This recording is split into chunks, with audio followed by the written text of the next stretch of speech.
yet another political row that has erupted over Operation Sindoor. Operation Sindoor's envoy to the US, Shashi Tharoor, has now praised Prime Minister Narendra Modi, calling the operation a bold and symbolic move. And sources have revealed that the Congress is upset with what they are calling his chamchagiri of PM Modi. Tharoor said the operation sent a clear message to the world that the Sindoor wiped from grieving women's foreheads has been avenged with the blood of terrorists. But Congress leader Udit Raj hit back, saying Tharoor has turned into a super spokesperson for the BJP, accusing him of going overboard in praising both Modi and the mission. He also said that previous governments never claimed credit like this. Our Prime Minister has made it very clear. Operation Sindoor was necessary because these terrorists came and wiped the Sindoor off the foreheads of 26 women by depriving them of their husbands and their married lives. In fact, there were some women who cried out, "The terrorists, kill me too." And they said, "No, go back, tell what happened to you." We heard their cries, and India decided that the color of the Sindoor, that vermilion color on the forehead of our women, will also match the color of the blood of the killers, the perpetrators, the attackers. सौगंध मुझे इस मिट्टी की, मैं देश नहीं मिटने दूंगा।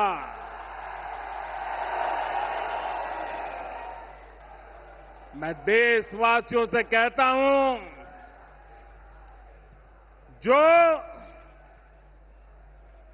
जो सिंदूर मिटाने निकले थे,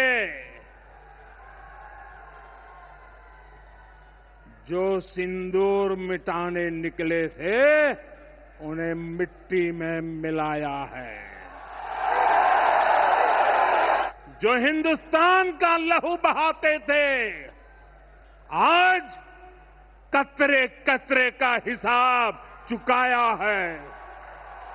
शशि थरूर जी बीजेपी के सुपर प्रवक्ता हैं, जो बीजेपी के लोग नहीं कह पा रहे हैं। मोदी जी की चमचागिरी या मोदी जी का गुणगान जितना वो नहीं कर पा रहे हैं, और बीजेपी के लोग उससे ज़्यादा शशि थरूर कर रहे हैं। पहले की सरकारें ढोल नहीं पीटती थी, तो ये शब्द वापस लेना चाहिए कि पहले ऐसा नहीं हुआ है। ये मोदी जी जैसा नहीं कि करेंगे नहीं और प्रचार करेंगे। And well, this is not the first time when Tharoor has lauded Prime Minister Modi. In the recent times, the Congress MP has been quite vocal about his support and praise for the Prime Minister's initiatives. Not long ago, he had praised the government's COVID vaccine diplomacy and their balanced stance in the Russia-Ukraine conflict at the Raisina dialogue.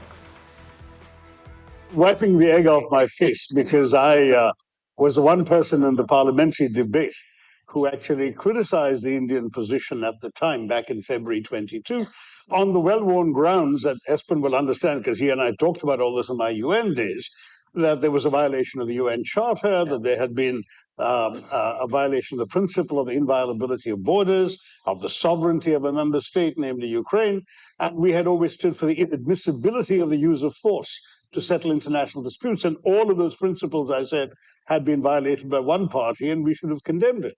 Well, a couple of years later, 3 years later, it does look like I'm the one with egg on my face, because clearly the policy has meant that India has actually a prime minister who can hug both the president of Ukraine and the president of Moscow 2 weeks apart and be accepted in both places.